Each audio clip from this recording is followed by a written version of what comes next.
अस्सलामुअलैकुम ninth class. आज हम करेंगे यूनिट नंबर 15 का आगाज़। यूनिट नंबर 15 है पैथागोरस थ्योरम।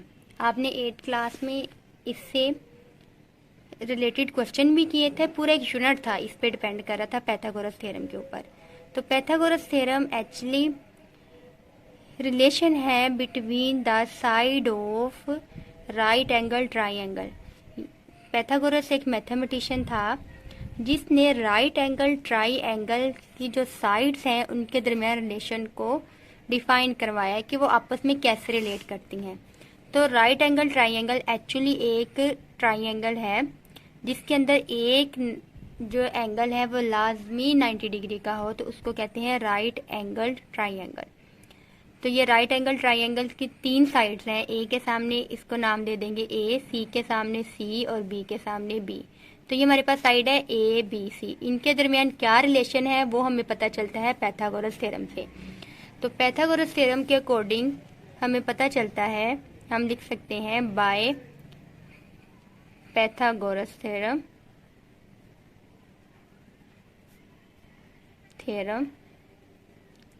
हमें पता है हाइपोटेनियस का स्क्वायर बराबर होता है बेस स्क्वायर। बेस हमारी क्या है इधर बी प्लस ए स्क्वायर यानी परपेंडिकुलर। तो अगर हम इसका ओरिजिनल फॉर्मूला लिखें तो वो होता है hypotenuse square is equal to base square plus perpendicular square. ठीक है, तो बेस क्या होती है, परपेंडिकुलर क्या होता है, हाइपोटेनियस क्या होता है। ये हमारे पास थीटा कोई एंगल है, थीटा के सामने वाली साइड जो होती है वो कहलाती है परपेंडिकुलर।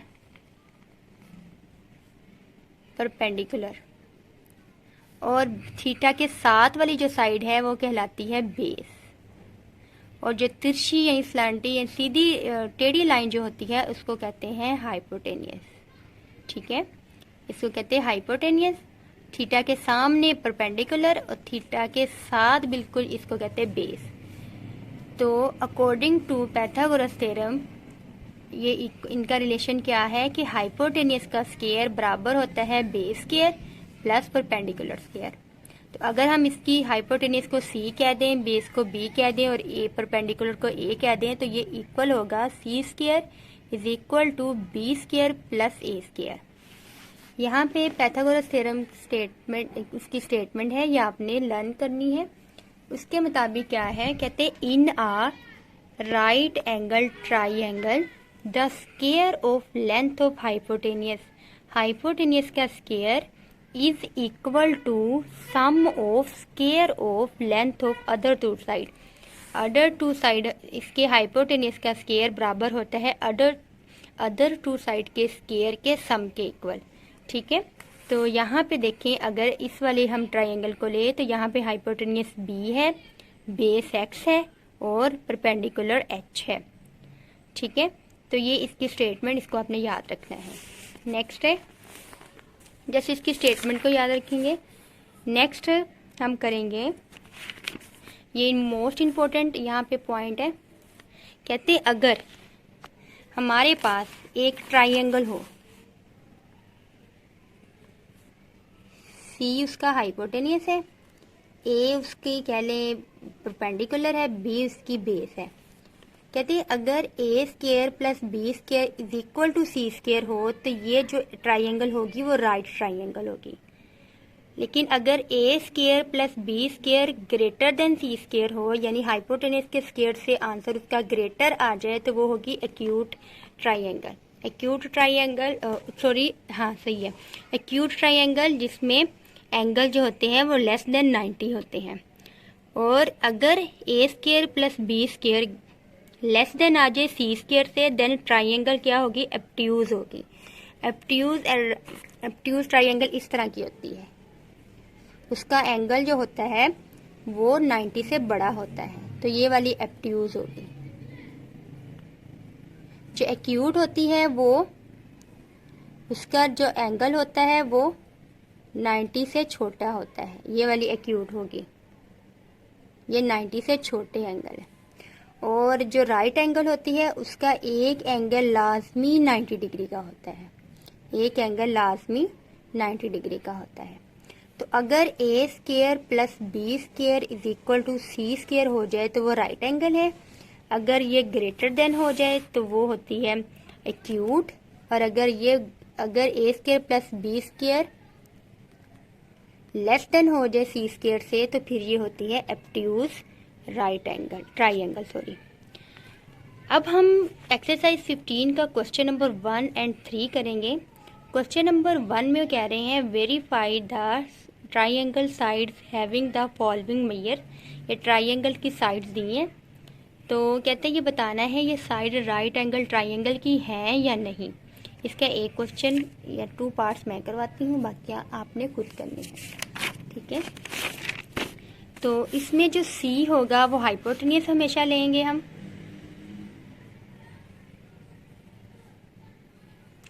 सी हाइपोटेन्यूस लेंगे, एक ए ले लेंगे, एक परपेंडिकुलर बेस हम बी ले लेंगे। तो अकॉर्डिंग टू पैथागोरस पहले हम इनकी मेजरमेंट लिखते थे। A is equal to 5 centimeter, B is equal to 12 centimeter and C is equal to 13 centimeter. ये हमें तीनों की मेजरमेंट गिवन है। तो bye Pythagoras theorem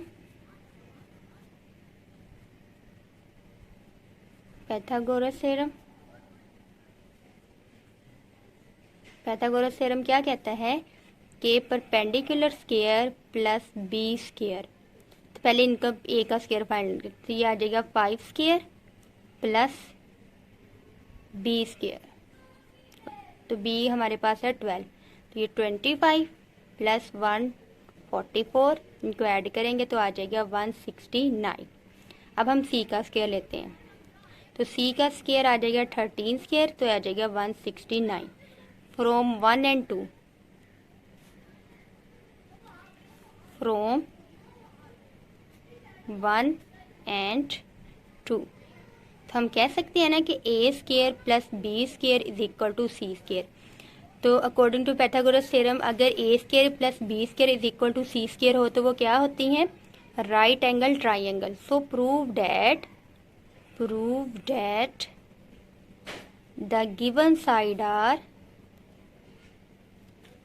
the given sides are form right angle triangle या कुछ और वर्डिंग आप सूटेबल सी कोई भी लिख सकते हैं, राइट एंगल ट्राइंगल। तो ये जो साइड हमें गिवन है ये राइट एंगल ट्राइंगल की साइड्स हैं। इसी तरह इसका हम फोर्थ वाला पार्ट करते हैं।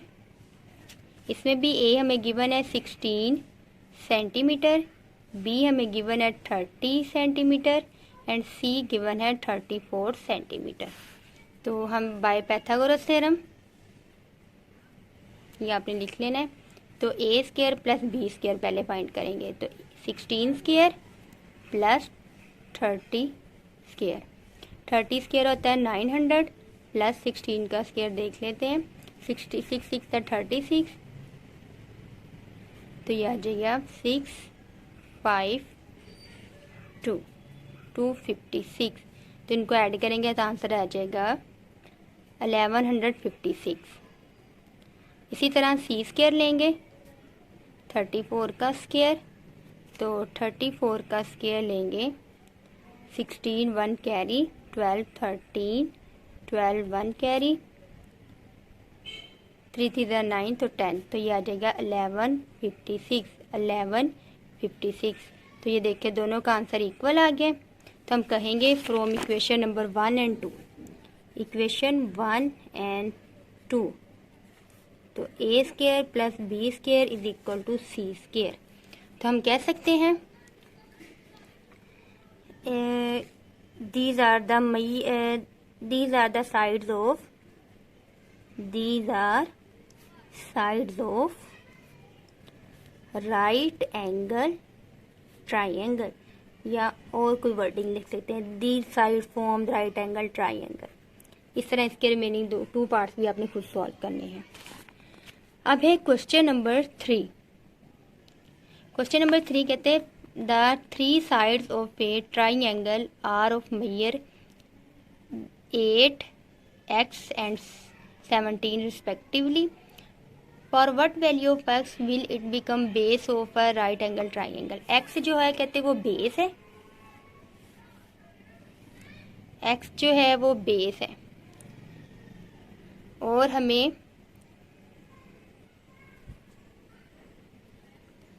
और जो ये वाली लेंथ है वो 17 है और ये 8 है। वैसे अगर आप देखें तो ये लंबी वाली लेंथ है, तो लंबी वाली लेंथ हम 17 रख देंगे और जो छोटी लेंथ है उसको हम 8 कह देंगे। अच्छा जी, तो according to by Pythagoras theorem,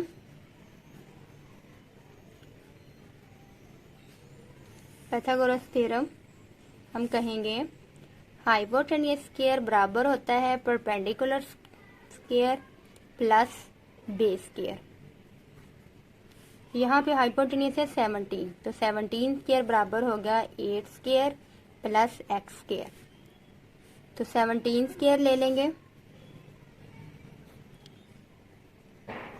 7 मतलब 7, 7 में 4 ऐड किया 11, 9 8 2 8 9 और ये 64, ये प्लस का इधर आके माइनस का, 9 में से 4 5, 8 में से 6 2 और 1। आप दोनों तरफ स्केयरिंग कर लेंगे।